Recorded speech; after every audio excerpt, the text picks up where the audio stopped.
Praise the Lord. हम अब तक कलेशियों के बारे में सीख रहे थे, पढ़ रहे थे। अब तक 5 कलेशियों के बारे में हम सीख चुके। प्रभु क्या कहना चाहता है, क्या समझाना चाहता है। शायद कई चीज़ों को हमने जीवन में बदला भी। मैं उम्मीद करती हूँ कि आगे भी हम उन चीज़ों को जो प्रभु सिखा रहे हैं अपने जीवन में बदलने की कोशिश करेंगे। आमीन। आज हम पढ़ेंगे 6 कलेशिया के बारे में। प्रकाशित वाक्य से फिलडेल्फिया की कलेशिया के बारे में हम सीखेंगे। प्रकाशित वाक्य चैप्टर 3 7वें वचन से प्रभु फिलडेल्फिया की कलेशिया को संदेश देता है। मैंने जब स्मिर्ना की कलेशिया के बारे में बताया था, तब मैंने बताया था सिर्फ 2 ही ऐसी कलेशियाँ हैं जिनसे प्रभु को कोई कंप्लेन नहीं है। उसमें से एक कलेशिया थी स्मिर्ना की, जिन पर सताव हो रहा था, लेकिन प्रभु उनसे खुश थे क्योंकि उन्होंने प्रभु के नाम को थामे रखा था। आज जिस कलेशिया के बारे में हम सीखेंगे फिलडेल्फिया की, उस कलेशिया से भी प्रभु को कोई कंप्लेन नहीं है। 7 कलेशियाओं में से ये 2 ऐसी कलेशियाएं हैं जिनसे प्रभु को कोई कंप्लेन नहीं है। प्रभु ये पत्र सिर्फ उनको प्रोत्साहन देने के लिए लिख रहा है। स्मिर्ना की कलेशिया पर सताव था, लेकिन वो वचन में दृढ़ थे। और फिलडेल्फिया की जो कलेशिया है, उसका नाम ही दूसरा प्रभु ने दिया है द फेथफुल चर्च, यानी विश्वास योग्य कलेशिया। तो जब टाइटल ही प्रभु ने इतना अनोखा दिया है, विश्वास योग्य, तो हम कितना कुछ इस कलेशिया से सीख सकते हैं। फिलडेल्फिया का मतलब है भाईचारा, ब्रदरली लव। ये 2 ग्रीक शब्दों को जोड़ के बनाया गया है। फिलियो जो ग्रीक में है प्यार करना, टू लव, और एडेल्फोस मीन्स ब्रदर, भाईचारा। फिलडेल्फिया का मतलब है भाईचारा। फिलडेल्फिया का जो शहर था, वहाँ का जो राजा था, वो अपने भाई से बहुत प्यार करता था। इसके लिए इसका नाम रखा गया था फिलडेल्फिया, ग्रीक में भाईचारा। थोड़ा मैं बैकग्राउंड बता देती हूँ इस जगह के बारे में। ये जो जगह थी, वहाँ पे बहुत सारे भूकंप आया करते थे, वॉल्केनोज आया करते थे, पूरा का पूरा शहर ढह जाता था, ऐसे भूकंप आते थे वहाँ पे। मतलब हमने जैसा भूकंप देखा था वैसा भूकंप नहीं, वो तो थोड़ा सा हिला था सिर्फ। ये भूकंप ऐसा आता था कि पूरा का पूरा जो वो जगह है, वहाँ के मकान है, वो सब टूट जाते थे। यानी आपको लगेगा सिर्फ मैदान है, यहाँ पे कुछ था ही नहीं। इस तरीके के भूकंप वहाँ पर आते थे।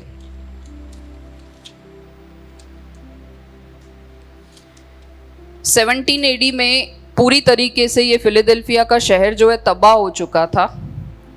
लेकिन फिर ग्रीस के लोग वहाँ पर आए, उन लोगों ने वापस से ये मकान बनाए वहाँ पे। और ऐसा एक बार नहीं हुआ, हर बार ऐसा होता था कि मकान ढह जाते थे, लोग नए सिरे से पूरे उस जगह को एस्टैब्लिश करते थे, फिर से नए मकान बनाते थे।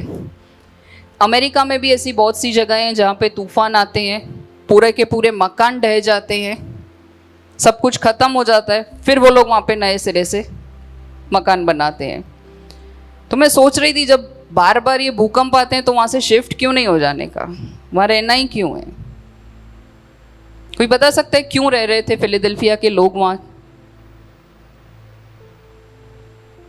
आज यहाँ पे भूकंप आता होता ऐसा, तो क्या हम लोग यहाँ से शिफ्ट हो जाते?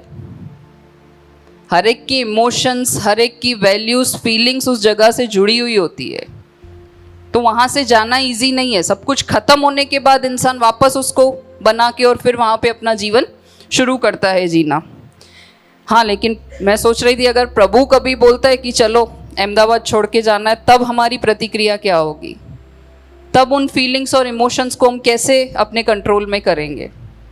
ये सोचने वाली बात है। जैसे कि लड़कियों की शादी होने वाली होती है, तो बहुत सी लड़कियां जहाँ रहती हैं ना, बोलती हैं वहीं शादी करनी है और शहर के बाहर नहीं जाना है। तो यहाँ के लोगों का भी कुछ ऐसा ही था। उनके फीलिंग्स, इमोशंस फिलडेल्फिया से जुड़े हुए थे, तो भूकंप आने के बावजूद भी वो लोग वहीं रहना पसंद करते थे। आइए हम वचन से पढ़ते हैं, चैप्टर 3 वर्स 7।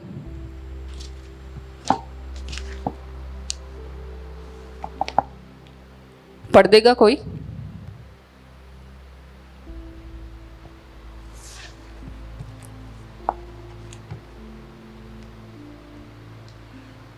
और फिलदेल्फिया की कलीसिया को और फिलदेल्फिया की कलीसिया के दूत को यह लिख कि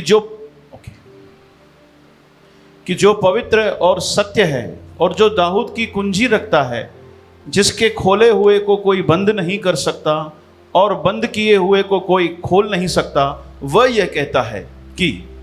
अब एक ही वचन में बहुत सारी बातें प्रभु ने कही है। शायद लगता है एक प्रचार इसी वचन में ही खत्म हो जाएगा। पहला वचन कहता है फिलदेल्फिया की कलीसिया के दूत को यह लिख। अब ये दूत कौन है? ये दूत कोई एंजल नहीं है। वहाँ के जो पास्टर्स होंगे, लीडर्स होंगे या जो सुसमाचार फैलाते होंगे, प्रभु उनको कह रहा है कि उस दूत को यह लिख। पहला शब्द है जो पवित्र है, जो पवित्र है। हम कह सकते हैं हम पवित्र हैं? कोई भी नहीं कह सकता हम पवित्र हैं। वो पवित्रता सिर्फ ईश्वर में है, सिर्फ यीशु में है। प्रभु अपना इंट्रोडक्शन देते हुए पहले ही वचन में कहते हैं कि जो पवित्र है। एक वचन देखते हैं, 1 पीटर चैप्टर 2 वर्स 22। प्रभु हर एक वचन को दूसरे वचन से कनेक्ट करके प्रूव करता है कि जो मैंने यहां लिखा है वो 110% सत्य है।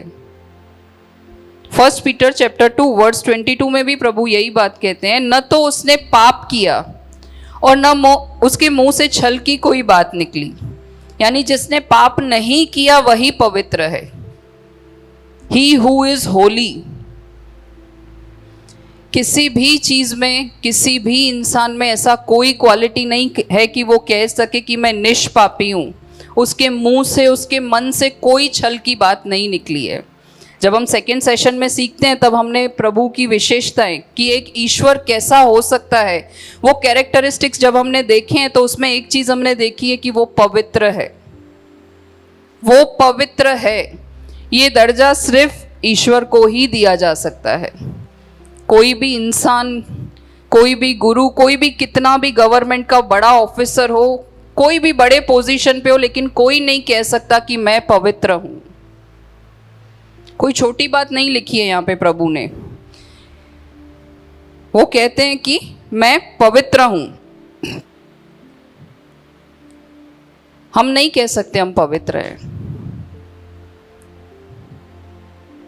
फिलदेल्फिया की कलीसिया के लोग भी नहीं कह सकते, कोई भी कलीसिया के लोग नहीं कह सकते कि हम पवित्र हैं।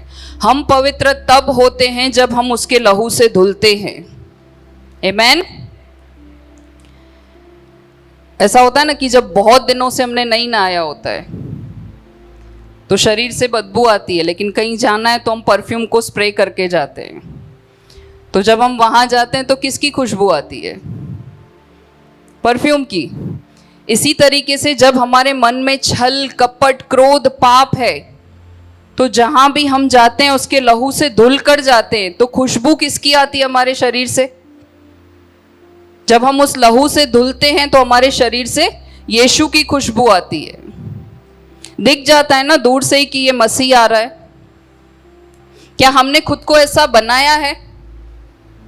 जब प्रभु कहता है कि मैं पवित्र हूं तो वो एक्सपेक्ट करता है कि उसकी कलीसिया भी पवित्र होनी चाहिए। कब तक पवित्र होनी चाहिए? सिर्फ यहां तक उसकी पवित्रता सीमित नहीं है कि आप कलीसिया जा रहे हो या किसी के घर प्रार्थना करने जा रहे हो तभी मैं पवित्र हूं, वो नहीं है। हमें हर जगह पवित्र रहना है।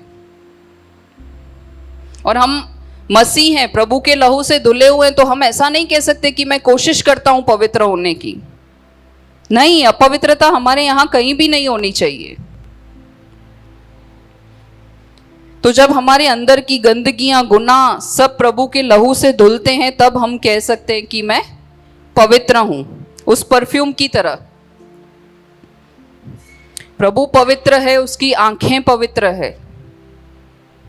वो कभी पाप को नहीं देख सकता। प्रभु पाप को नहीं देख सकता। अगर हम पाप करते हैं, हम सोचते हैं कि नहीं तो भी प्रभु तो मेरी सुनता है, मुझे देखता है, हाँ देखता है, लेकिन उसका कोई रिश्ता नहीं है आपके साथ, मेरे साथ कोई रिश्ता नहीं है उस प्रभु का कि अगर मैं पाप कर रही हूं तो। जब आदम ने फल खाया, पाप किया, तो क्या प्रभु उसको नहीं देख रहा था? जब सांप उसको भरमा रहा था, शैतान वहां पे, तो क्या प्रभु को नहीं पता था कि वो भरमा रहा है उसको, वो लालच दे रहा है उसको?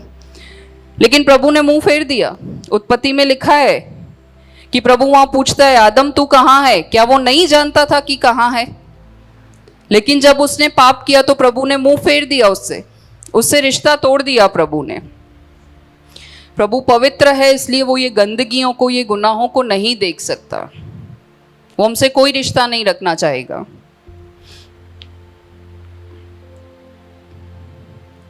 आगे प्रभु क्या कहता है कि जो सत्य है,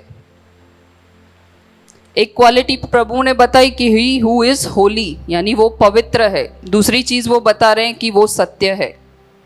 ये भी कैरेक्टरिस्टिक्स हमने पढ़ा था, सीखा था, सेकंड सेशन में हम सीखते हैं। तो परमेश्वर का एक क्वालिटी है पवित्रता, दूसरा क्वालिटी है सत्य। दूसरा क्वालिटी क्या है? सत्य। तीसरा क्वालिटी प्रभु का यहां लिखा है 7वें वचन में ही, जो पवित्र और सत्य है और जो दाऊद की कुंजी रखता है। कुंजी मतलब चाबी। अभी यहां किस चाबी की, किस कुंजी की बात कर रहे हैं परमेश्वर? जिसके खोले हुए को कोई बंद नहीं कर सकता और बंद किए हुए को कोई खोल नहीं सकता। यानी ईश्वर ने एक ऐसी चाबी बनाई है जिसको सिर्फ वो ही ऑपरेट कर सकते हैं। जैसे हम कभी नहीं आईपैड्स में या अपने टैबलेट्स में, फोन में पासवर्ड लगाते हैं, वो भी एक तरीके की चाबी है, वो सिर्फ हम ही ऑपरेट कर सकते हैं। तो यहाँ पे प्रभु कह रहा है कि दाऊद की कुंजी उसके पास है जिसको कोई और खोल नहीं सकता। कौन सी कुंजी है ये? कौन सी चाबी है जिसको सिर्फ ईश्वर ही खोल सकता है?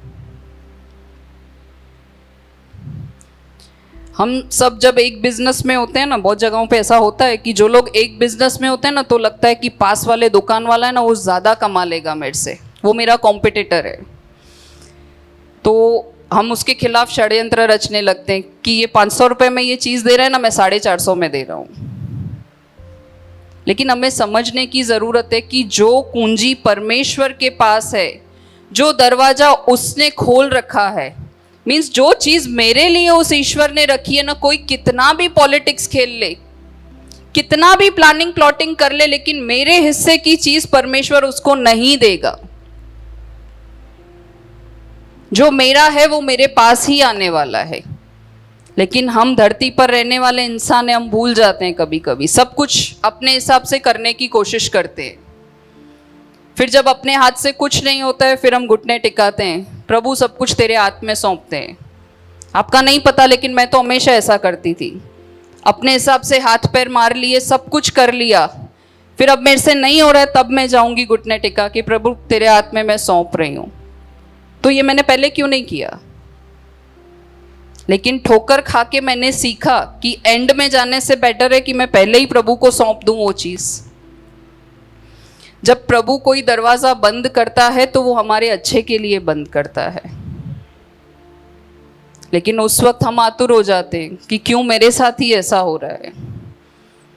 और मैंने तो देखा है कि जब मुझे परेशानी आती है ना, तो मुझे लगता है सबसे बड़ा दुख मेरा ही है। लेकिन तब प्रभु ऐसी राहों पे ले जाता है कि 4 लोग अपना दुख जब सुनाते हैं तो लगता है प्रभु धन्यवाद। तब निकलता है कि प्रभु धन्यवाद। तो ये समझने की बात है कि अगर प्रभु कोई दरवाज़ा बंद करता है तो वो मेरे लिए अच्छा ही है, वो मेरे लिए अच्छाई को ही उत्पन्न करेगा। बहुत सी ऐसी एग्जाम्पल्स वचन में भी दिए गए हैं जहाँ से हम सीखते हैं कि प्रभु ने बहुत सारे लोगों के दरवाजे बंद किए, लेकिन बाद में समझ आया कि वो भलाई को उत्पन्न कर रहे थे।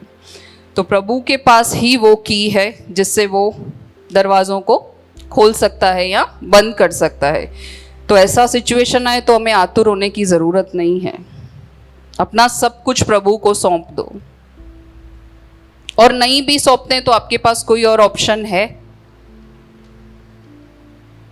सब कुछ ट्राई कर लेते हैं, नहीं होता है, फिर क्या? कोई ऑप्शन नहीं है हमारे पास, हम कुछ भी नहीं कर सकते, हमारे सोर्सेज, हमारी फीलिंग, सब कुछ लिमिटेड है।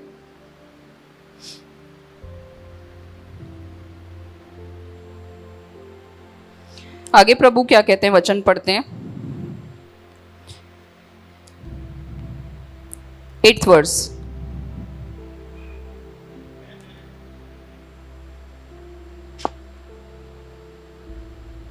मैं तेरे कामों को जानता हूं, देख मैंने तेरे सामने एक द्वार खोल रखा है जिसे कोई बंद नहीं कर सकता, कि तेरी सामर्थ थोड़ी सी है और तूने मेरे वचन का पालन किया है और मेरे नाम का इनकार नहीं किया।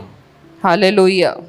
प्रभु कह रहा है मैं तेरे कामों को जानता हूँ। ये हर एक कलेशिया में लिखा हुआ है, वचन में आपने पढ़ा हो तो। मैंने लास्ट सर्दीस की कलेशिया में भी बताया था, प्रभु कहता है कि मैं तेरे कामों को जानता हूँ। मैंने ये भी बताया था कि काम जो हम कर रहे हैं वो नहीं, जो हम अंदर सोच रहे हैं वो भी प्रभु जानता है। आगे वचन में प्रभु ने क्या कहा कि जो दरवाजा मैंने खोला है या बंद किया है उसको कोई और ऑपरेट नहीं कर सकता। लेकिन यहाँ पे सिर्फ प्रभु ने कहा है कि देख मैंने तेरे सामने एक द्वार खोल रखा है जिसे कोई बंद नहीं कर सकता। अगेन कह रहा है कि एक द्वार तो परमानेंटली हम सबके लिए खुला है। कौन सा द्वार है जो परमानेंटली प्रभु ने हमारे लिए खोल रखा है? परमेश्वर के, हाँ, एक तरीके से हम कह सकते हैं कि स्वर्ग राज्य में जाने का रास्ता जो है प्रभु ने हमारे लिए खोल रखा है। लेकिन जैसे हम किसी भी दरवाजे में जाते हैं, आप जू जा रहे हो, वहां के दरवाजे में जाने के लिए एक एंट्री टिकट चाहिए होता है। तो यहाँ पे भी एक टिकट रखा है प्रभु ने, हम आगे सीखते हैं वो। यहाँ पे प्रभु क्या कह रहे हैं कि देख मैंने तेरे सामने एक द्वार खोल रखा है। तो फिलदेल्फी की कलीसियाओं को प्रभु कहता है कि एक द्वार तुम लोगों के लिए हमेशा खुला है, वो है सुसमाचार बांटने का द्वार। वो है सुसमाचार बांटने का द्वार। वो सिर्फ उनके लिए नहीं खुला है, क्योंकि ये जो भी पत्र प्रभु लिखते हैं सिर्फ हर एक कलीसिया को पॉइंट करके नहीं लिखते हैं, वो हर एक विश्वासी के लिए प्रभु ने लिखा है। तो जब मैंने पढ़ा तो मैंने यही सोचा कि वो उस कलीसिया के लिए नहीं, मेरे लिए भी ये वचन है कि सुसमाचार का द्वार प्रभु ने मेरे लिए भी खोल रखा है। अब वो मेरे ऊपर है, मैं उसमें जानना चाहती हूँ कि नहीं, हर एक का अपना डिसीजन है। लेकिन हम प्रभु को पॉइंट नहीं कर सकते कि प्रभु तूने रास्ते प्रदान कर कर नहीं दिए, तूने मुझे रास्ता बनाकर नहीं दिया। प्रभु सब आपको बनाकर देता है।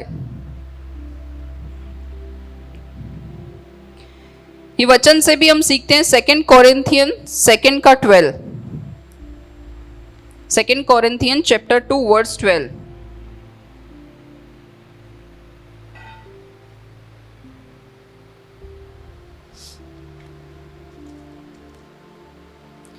और जब मैं मसीह का सुसमाचार सुनाने को त्रोआस में आया और प्रभु ने मेरे लिए एक द्वार खोल दिया। मैंने आपको पहले ही बताया कि हर एक वचन का जो रेफरेंस है दूसरी जगह प्रभु ने दे रखा है, प्रूफ करने के लिए कि एक बार में अगर नहीं समझ आता है, हम नहीं एक्सेप्ट करते हैं, तो दूसरा रेफरेंस देख लो कि गलती नहीं हुई है, सेम ही बात लिखी है वहां पे।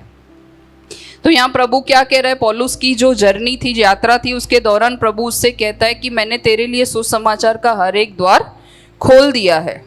यानी ये द्वार हम सबके लिए भी खुला है। तो कोई बोल नहीं सकता कि मुझे मौका नहीं मिलता, मुझे टाइम नहीं मिलता। प्रभु ने सब कुछ उपलब्ध करके दिया है हमको।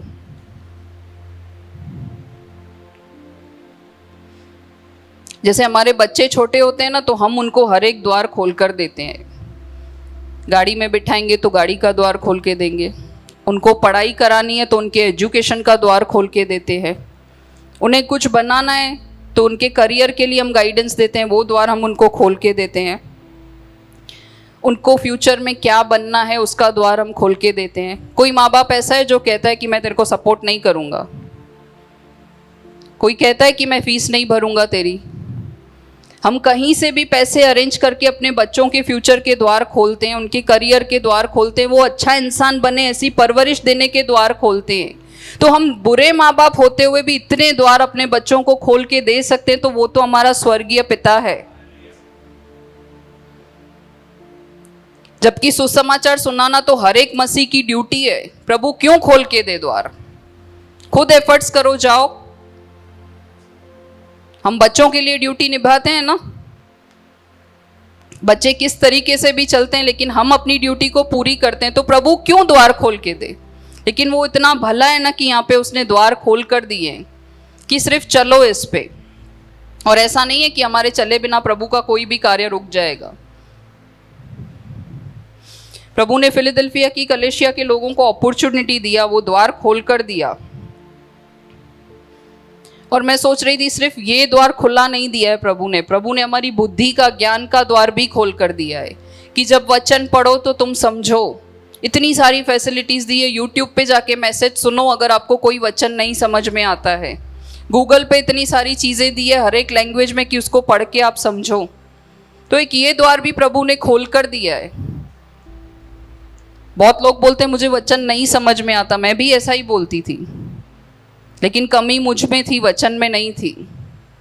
जब एफर्ट्स किए, हाथ पैर मारे, यहाँ वहाँ से ढूंढना शुरू किया, सुनना शुरू किया, अपने भाई बहनों से पूछना शुरू किया, प्रभु से मांगना शुरू किया, तो सब समझ में आने लगा। तो हर एक चीज के द्वार प्रभु ने खोल कर दिए हैं, अपॉर्चुनिटीज दी है प्रभु ने हमें। दो तरीके के द्वार प्रभु ने खोल कर दिए हैं। एक है इंडिविजुअली, अकेले, जब हम वचन को समझें, सीखें और बांटने जाएं। दूसरा है कलीसिया के तौर पे, कि कलीसिया के लोग मिलकर सुसमाचार के लिए कार्य करें। आमेन। एक वचन पढ़ते हैं मैथ्यू 24 का 14।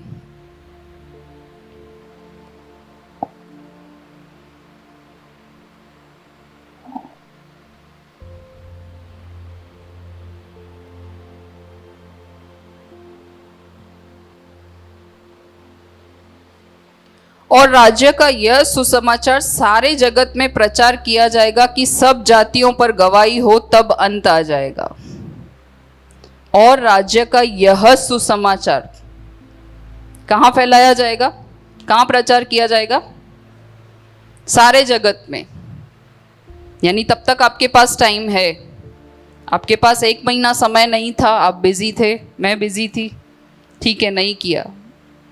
1 साल, दूसरा साल, प्रभु कहता है कि तब तक अंत नहीं आएगा जब तक सारे जगत में प्रचार नहीं किया जाएगा। तो हमें सोचना है कि हमें कैसे समय निकालना है, कैसे उस रास्ते पर जिसका द्वार प्रभु ने खोल के दिया है हमें चलना है। प्रभु कहता है कि ये द्वार कोई बंद नहीं कर सकता। बहुत सी जगहें हैं जहाँ पे बाइबल बैन है, पढ़ने नहीं दिया जाता। वहाँ छुप छुप के लोग कहीं से पेज लेके आते हैं, एक वचन को पढ़ के याद करते हैं। तो ये भी उनकी मेहनत या उनकी ताकत से नहीं है, ये द्वार भी प्रभु ने खोल कर दिया है। तो हमारे पास तो बहुत अपॉर्चुनिटीज़ है। हमारे पास सुसमाचार का द्वार प्रभु ने खोला है, प्रचार करने का द्वार प्रभु ने खोल कर दिया है। हमारे पास जो प्रभु के राज्य के लिए काम करने के लिए टैलेंट्स चाहिए वो सब प्रभु ने दिए हैं हमें। आज के यूथ देखो कितने टैलेंटेड है, बहुत कुछ करके वो सुसमाचार को फैलाते हैं। ऐसा नहीं है कि सिर्फ स्टेज पे खड़े होके या पर्सनली किसी के घर जाकर सुसमाचार फैलाया जाए। आपके जीवन से भी सुसमाचार फैलाया जा सकता है, आपके टैलेंट से भी सुसमाचार फैलाया जा सकता है।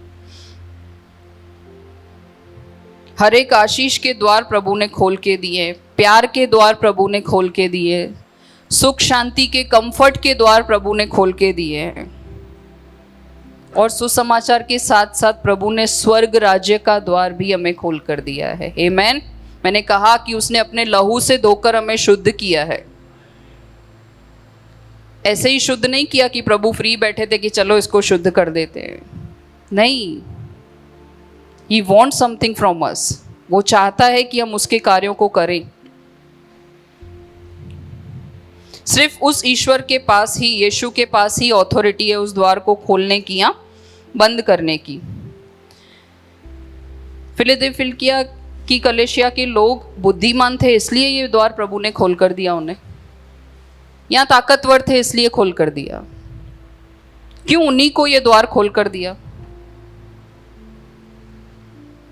नहीं, सिर्फ उनको नहीं खोल के दिया, मैंने बताया हम सबको वो द्वार प्रभु ने खोल कर दिया है। लेकिन क्यों खोल कर दिया है आगे वचन में हम पढ़ते हैं, वर्स 8 में ही लिखा है वहाँ।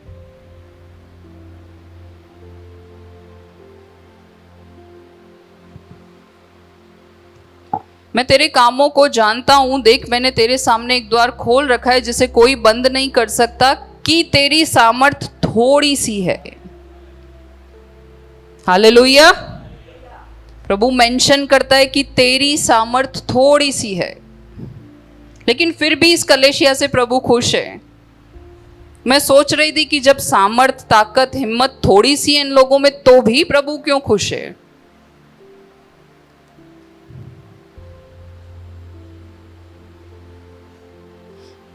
क्यों खुश है प्रभु? जब हम एक्सरसाइज करते हैं ना, यहाँ जिम जाते हैं, तो पहले दिन पे हमको कोई भी एक्सरसाइज करने को बोला जाता है तो आई थिंक 5-6 से ज़्यादा हम नहीं कर सकते। थोड़ी सी सामर्थ होती है हमारे पास पहले दिन, क्योंकि कभी किया ही नहीं है जो चीज़। फर्स्ट टाइम आपको बोलेंगे कि 50 पुशअप्स लगाओ तो कोई नहीं कर सकेगा। 5 से स्टार्ट करते हैं, लेकिन जो ट्रेनर होता है उसमें बहुत सामर्थ होती है, वो 100 पुशअप्स भी कर सकता है। तो वो कोशिश करता है ट्रेनर की वो जो उसकी सामर्थ है वो हम में आए। वो 5 से 50 तक आपको पहुंचाएगा उस एक्सरसाइज में, जो भी वो करवाते हैं। और वो खुश होता है, वो हमारे पीछे मेहनत करता है कि थोड़ी सी सामर्थ जो हम में है वो उसको बढ़ा सके। तो प्रभु भी यहाँ इसीलिए खुश है कि तुम में थोड़ी सी सामर्थ है, लेकिन मैं तुम्हारे साथ हूँ पुश करने के लिए कि तुम बढ़ो आगे। जो 5 से तुम शुरुआत करते हो उनको 50 तक पहुंचाऊंगा, लेकिन हमें एफर्ट्स करने हैं।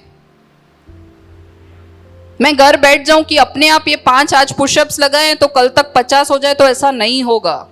उसके पीछे एफर्ट्स करने की जरूरत है। ट्रेनर करके दिखाता जा रहा है कि ऐसे करना है, लेकिन मैं अपने एफर्ट्स नहीं डाल रही हूं तो वो 5 से 50 नहीं पहुंचेगा। तो अगर थोड़ा सा सामर्थ है, प्रभु पुश कर रहे हैं, तो हमें उस रास्ते पर चलना है। इसलिए प्रभु यहां कह रहा है कि तुम्हारी सामर्थ थोड़ी सी है, तो अपनी सामर्थ पर डिपेंड मत रहो, मैं तुम्हारे साथ हूं। मेरी सामर्थ पर डिपेंड करके तुम आगे बढ़ो, मैं हूं। जैसे मैंने कहा कि लास्ट में आके प्रभु को सबमिट करने की जरूरत नहीं है। शुरू में ही परेशानी आती है तो उसको सबमिट कर दो, उसके पास जाओ। पहली विशेषता यहां पे प्रभु फिलाडेल्फिया के लोगों के लिए बता रहा है कि उनके पास थोड़ी सामर्थ है। ये उनके लिए कोई छोटी चीज नहीं है, ये उनकी क्वालिटी है कि उनके पास थोड़ी सी सामर्थ है। हम सोचते हैं कि थोड़ी सी सामर्थ होना यानी कोई छोटी चीज हो गई, लेकिन नहीं, थोड़ी सी सामर्थ, थोड़ा सा हिम्मत होना भी बहुत बड़ी बात होती है। आगे प्रभु क्या कहते हैं सेम वचन में कि तेरी सामर्थ थोड़ी सी है और तूने मेरे वचन का पालन किया है। आमेन। थोड़ी सी सामर्थ होने के बाद भी उस कलेशिया के लोगों ने प्रभु के वचन को थामे रखा है।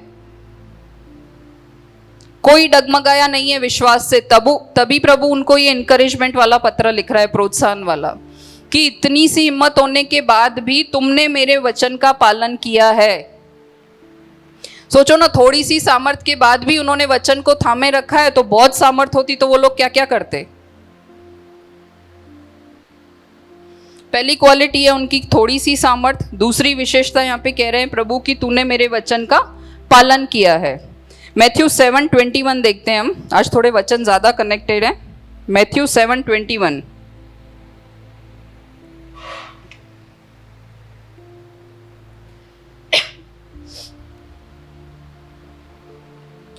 जो मुझसे हे प्रभु कहता है, उनमें से हर एक स्वर्ग के राज्य में प्रवेश न करेगा, परंतु वही जो मेरे स्वर्गीय पिता की इच्छा पर चलता है। आमेन।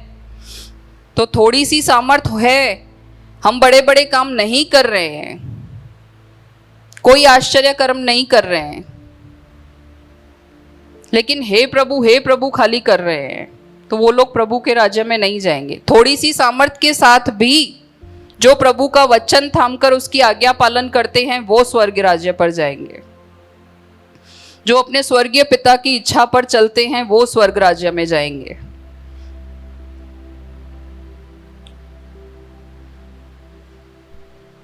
हमें देखना है कि हम कैसा वचन जी रहे हैं। बाहर से दिखावे वाला कि मेरे पास बहुत सामर्थ्य है, I am capable of doing everything, मैं सब कुछ कर सकती हूँ, मेरे पास बहुत सामर्थ्य है, खुद की डिपेंडेंसी पे, खुद पे डिपेंड होके कर रही है, या फिर थोड़ी सी सामर्थ्य मेरी, बाकी सामर्थ्य प्रभु की लेके हम कार्य कर रहे हैं। हमें खुद को जांचना है, हम कैसा जीवन जीते हैं। वचन को थाम के फिलडेल्फिया की कलीसिया के जैसे जीते हैं, या अपनी कन्वीनियंस वाला कि जब मन फाया वचन को पकड़ लिया, ऐसा सिचुएशन आया तो ठीक है अपने हिसाब से जी लिया।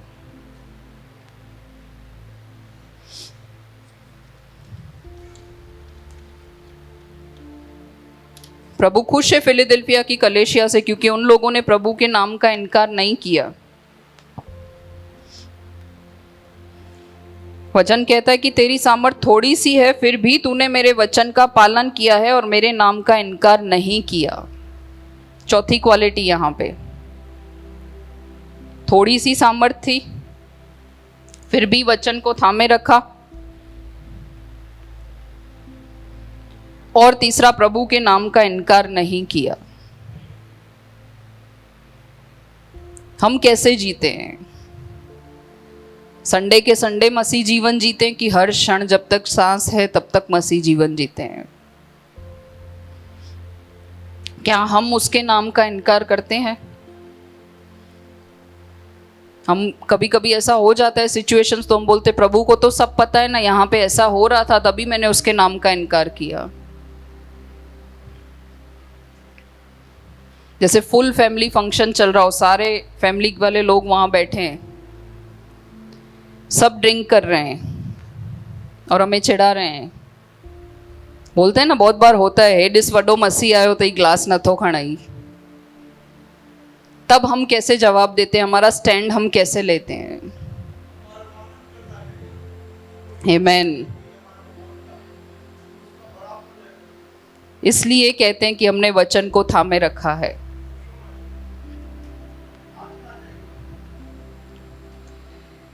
जब स्टूडेंट्स हैं, हमारे यूथ हैं, वहाँ पे एडल्ट जोक्स उनके ग्रुप वाले क्रैक करते हैं और चिढ़ाते हैं, ये देख जीसस को मानने वाली आई है, ये हमारे साथ इन्वॉल्व नहीं होगी। तब हमारा स्टैंड कैसा है? तब हमने वचन को थामे रखा है कि अपनी कन्वीनियंस के अकॉर्डिंग उस टाइम पे ठीक है ना, हम भी उनके साथ इन्वॉल्व हो जाते हैं। आगे वचन में प्रभु कहता है वर्स 9 में, देख मैं शैतान के उन सभा वालों को तेरे वश में कर दूंगा। प्रभु क्या कहता है? देख मैं शैतान के उन सभा वालों को तेरे वश में कर दूंगा। ये शैतान के सभा वाले जो है ना, वो अन्य जाति या गैर विश्वासी लोग, मैं ऐसा समझ रही थी, मुझसे प्रभु ने ऐसा बात किया कि जब हम पर उंगली उठाई जाती है, हमारी मजाक उड़ाई जाती है, तो प्रभु यहाँ पे क्या कह रहा है कि मैं उन सभा वालों को तेरे वश में कर दूंगा। आमीन। ये लड़ाई सिर्फ हमारी है ऐसा नहीं है। जैसे ट्रेन की 2 पटरियां साथ साथ में चलती है ना, तो उसी तरीके से जब हमारा कोई युद्ध होता है, हमारे स्ट्रगल्स होते हैं, तो हमारे साथ साथ उस पटरी की तरह प्रभु भी शामिल होता है। और लास्ट सेशन में मैंने बताया था कि हर एक चीज़ जो प्रभु बोलते हैं वो पहले उस चीज़ से गुजर चुके हैं। ऐसा नहीं है कि हम कभी ऐसा बोल सकें कि प्रभु तुझे क्या पता कि ये मेरा दुख और दर्द क्या है। वो हर एक पीड़ा को समझता है।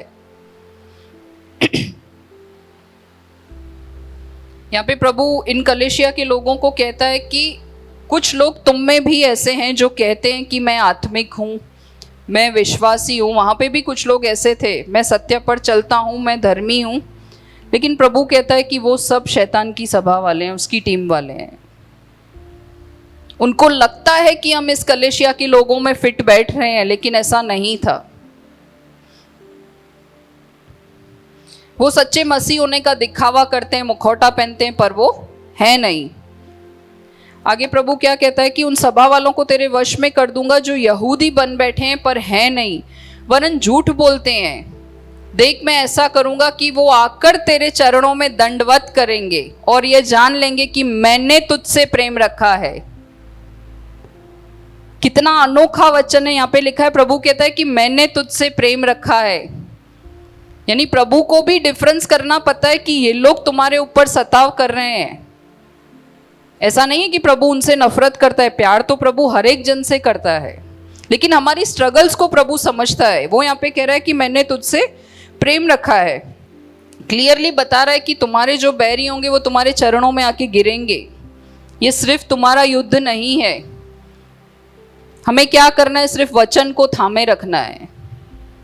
अगर हम भी गुस्से में आके हमारे स्ट्रगल्स में या हमारी लड़ाइयों में सामने पड़ जाते हैं तो वहां पे मसीहत नहीं दिखती है।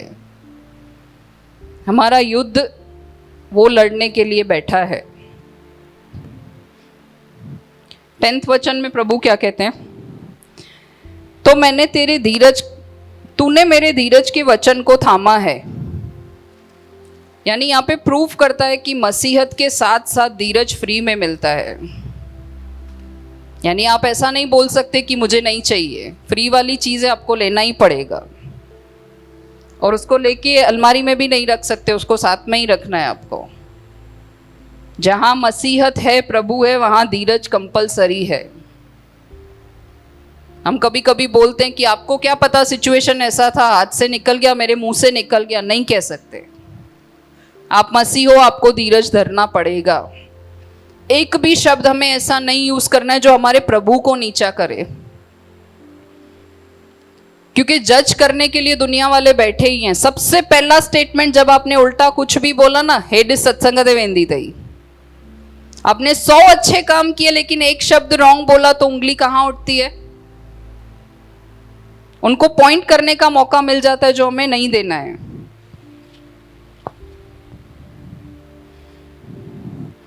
तो मसीह जीवन के साथ साथ धीरज नहीं हो, ऐसा पॉसिबल ही नहीं है। ये पॉइंट नोट करने की जरूरत है। मसीह इक्वल टू धीरज करके हमें लिख देना चाहिए। फिलाडेल्फिया की कलीसिया के लोगों ने धीरज के वचन को थामा है, ये भी एक बहुत बड़ी विशेषता है। मैंने बताया पूरे इसमें पत्र में प्रभु जो है उनकी अच्छी चीज़ों को बताता है, उनको इनकरेज कर रहा है, उनको प्रोत्साहन दे रहा है, उनकी क्वालिटीज़ गिनवा रहा है कि सामर्थ थोड़ी है, वचन को थामे रखा है। और यहाँ पे क्या बड़ी विशेषता है कि तूने मेरे धीरज को थामे रखा है। इसलिए मैं भी तुझे परीक्षा के उस समय बचा रखूंगा। कौन सी परीक्षा? कौन सी परीक्षा और किस पर आने वाली है ये परीक्षा?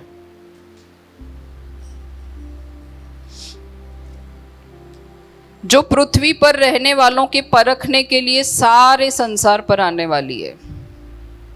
किस पर आने वाली है? मतलब हम बच जाएंगे उसमें से? हम भी संसार में रहते हैं, फिलाडेल्फिया के लोग भी संसार में रहते थे। यानी परीक्षा तो सब पर आनी है, लेकिन प्रभु ने ऊपर कहा है इसलिए मैं भी तुझे परीक्षा के उस समय क्या करूंगा? क्या करूंगा? बचा रखूंगा। पहले प्रभु ने कहा कि मैं बचाऊंगा, उसके बाद मेंशन किया है कि ये परीक्षा सारे संसार पर आएगी। यानी हमें तो पहले से ही प्रभु ने क्या कहा है कि मैं तुझे बचा रखूंगा। लेकिन किन्हें बचाएगा प्रभु? ऐसे तो बोलने के लिए बहुत सारे लोग बोलते हैं कि मैं मसीह हूं, उन सबको प्रभु नहीं बचाएगा। इसलिए प्रभु ने यहाँ पे पहले से क्वालिटीज को गिनवाया है कि जिन्होंने सामर्थ रखी, जिन्होंने वचन का पालन किया, जिन्होंने प्रभु के नाम का इनकार नहीं किया। ये पूरा सिलेबस है एग्जाम का, पूरा कोर्स देते हैं ना टीचर लोग, तो प्रभु ने परीक्षा से पहले ये पूरा कोर्स दे दिया है। तुम ये सब पढ़ के आओगे तो तुम परीक्षा में पास हो जाओगे। तो ये 3 पॉइंट्स हैं, ये 3 चैप्टर हैं हमारी लाइफ में, जिनसे प्रभु कह रहा है कि मैं तुम्हें बचा रखूंगा। तो जब फिलाडेल्फिया के लोग भी इस परीक्षा से नहीं बचेंगे, तो ये वचन सबके लिए है, कोई भी इस परीक्षा से नहीं बचेगा। हम भी पृथ्वी पर रहते हैं, तो परीक्षा से हम भी नहीं बच सकते। लेकिन ये 3 चीज़ें हमें प्रैक्टिस करते रहना है। वचन को थामना, धीरज को धरना। और यहाँ पे एक और चीज़ प्रभु कह रहे हैं कि ये परीक्षा किस पर आएगी? जो पृथ्वी पर रहने वाले हैं। जैसे बहुत से लोग इंडिया के होते हैं लेकिन कनाडा जाके शिफ्ट हो जाते हैं, तो उनकी सिटीजनशिप हो जाती है कनाडा की, वो वहाँ के रहवासी कहलाते हैं। तो यहाँ पे प्रभु कह रहा है कि तुम रहते भले पृथ्वी पर हो, लेकिन तुम्हारी सिटीजनशिप कहाँ की है? स्वर्ग राज्य की है। आमेन। हमें प्रभु ने स्वर्ग राज्य का सिटीजनशिप दिया है। तो हमें आत्मिक चीज़ों पर मन लगाना है, ध्यान लगाना है। हमारा रिश्ता प्रभु के साथ जो है उसको कॉन्स्टेंटली मजबूत करते रहना है। तो हमारी सिटीजनशिप जो है वो स्वर्ग राज्य की है, इसलिए प्रभु कह रहा है कि तुम पर ये परीक्षा आएगी भी तो मैं तुम्हें क्या करूंगा? बचा लूंगा। आगे वचन पढ़ते हैं, वर्स 11। मैं शीघ्र ही आने वाला हूं। आमेन। प्रभु क्या कह रहे हैं? मैं शीघ्र ही आने वाला हूं। ये शीघ्र वर्ड मुझे बहुत अच्छा लगा यहाँ पे। जो कुछ तेरे पास है उसे थामे रख कि कोई तेरा मुकुट छीन न ले। यहाँ पे किसी डायमंड मुकुट की या महाराजा के मुकुट की बात नहीं कर रहा है प्रभु। वो हमारे पास जो आत्मिक मुकुट है, जो वचन का मुकुट है, उसे प्रभु कह रहा है कि थामे रख कि कोई छीन ना ले। अगर हमारा रिश्ता प्रभु से मजबूत है ना, तो ये मुकुट कोई कितनी भी कोशिश करे छीन नहीं सकता। आमेन। जैसे एक ओलंपिक का रेस होता है ना, या कोई भी रेस होता है, तो जो कॉम्पिटिटर्स दौड़ते हैं वो दौड़ दौड़ के थक जाते हैं। फिर एक लेवल तक आके उनका स्पीड कम हो जाता है। फिर जो पीछे वाला दौड़ता है वो दौड़कर आगे रेस निकल जाता है, वो जीत जाता है। तो यहाँ मैं समझ रही थी कि प्रभु कह रहा है कि तेरा मुकुट कोई छीन न ले, यानी मेरे अलावा किसी में वो सामर्थ नहीं है कि इस मुकुट को छीन ले। अगर मैंने वचन को थामे रखा है तो कोई भी मेरे इस मुकुट को छीन नहीं सकता। जब तक मैं कमजोर ना पड़ जाऊं, मैं उस रेस में स्लो नहीं हो जाऊं, तब तक ये मुकुट मुझसे कोई छीन नहीं सकता है। और प्रभु कह रहे जो कुछ तेरे पास है वो थामे रख। अभी मेरे पास घर है, गाड़ी है, बंगला है, बैंक बैलेंस है, क्या प्रभु ये सब चीजें कह रहे हैं थामे रख? ये सब हम ले जाने वाले हैं कहीं। तो क्या कह रहा है प्रभु यहाँ पे? क्या थामने को कह रहा है? जो हमारे पास वचन की सामर्थ है, हमारे पास और कुछ भी नहीं है। जब हमारे पास वचन है ना, तो उसके पीछे पीछे सारी चीजें, धीरज, आनंद, सब कुछ आ जाता है। तो अल्टीमेटली आपने वचन को थामा है तो पीछे सारी चीजें आ जाएगी। उन सबको प्रभु कहता है कि थामे रख।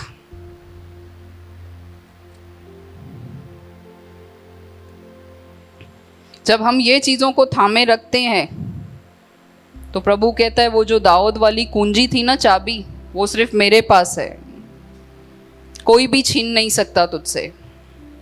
कभी बहुत सी चीजें हैं जो मुझे बोलनी है, लेकिन हम यहाँ पर समाप्त करते हैं कि ये जो वचन की सामर्थ्य है, मैंने सिलेबस बताया आपको जो परीक्षा के लिए हमें प्रभु कहता है कि थामे रख। हमारी सामर्थ्य थोड़ी सी है, लेकिन फिर भी हमें वचन का पालन करना है और उसके नाम का इनकार नहीं करना है। मैंने एग्जाम्पल्स देख के आपको बताया कि बहुत सारी सिचुएशंस ऐसी आती है, लेकिन अगर हम वचन को थामे रखते हैं तो कोई भी हमसे उस मुकुट को छीन नहीं सकता। आमेन। आइए हम प्रार्थना करते हैं। इसके बारे में फिर ये सब चीज़ें करने के बाद प्रभु ऐसे नहीं छोड़ता। मैंने हर कलेशिया में बताया है कि पीछे प्रभु रिवॉर्ड गिफ्ट ज़रूर देता है। तो यहाँ पे भी प्रभु गिफ्ट देगा, हम नेक्स्ट सेशन में उसको देखेंगे। प्रभु जी तेरे सम्मुख आते हैं पिता, तूने जो सिखाया प्रभु जी की थोड़ी सी सामर्थ्य के साथ भी प्रभु जी हम तेरे वचन का पालन कर सकते हैं पिता परमेश्वर। इतनी सामर्थ्य से भी प्रभु जी हम तेरे नाम का इनकार नहीं करें, ऐसा तूने हमें बनाया है परमेश्वर। तो सहायता करना प्रभु जी की आगे जब हमारे लाइफ में स्ट्रगल्स आए, परेशानियां आए परमेश्वर, तो तेरे धीरज के वचन को हम थामे रखें परमेश्वर। तो हमारे संग रहता है प्रभु जी, इस बात को हम कभी ना भूलें परमेश्वर। प्रभु जी हमें भी ऐसा बना कि फिलाडेल्फी की कलीसिया के लोगों को जैसे आप प्रोत्साहन दे रहे हो, उनसे आप खुश हो रहे हो प्रभु जी, वैसे आप हमारे जीवन से भी खुश हो पिता परमेश्वर। प्रभु जी हमने जैसे सीखा कि हर एक जन प्रभु जी पर्सनली आपके राज्य के लिए काम कर सकता है, ऐसे टैलेंट्स आपने दिए हैं परमेश्वर। हम कलीसिया मिलकर भी प्रभु जी आपके राज्य के लिए कार्य कर सकते हैं पिता। ऐसे ज्ञान और बुद्धि से आप बनना परमेश्वर, और आपके वचन से ऐसे ही हमें सिखाते और बढ़ाते रहना पिता परमेश्वर। सब कुछ आपके हाथ में सौंपते हैं पिता। Thank you lord, thank you lord. यीशु के नाम से मानते हैं, आमेन।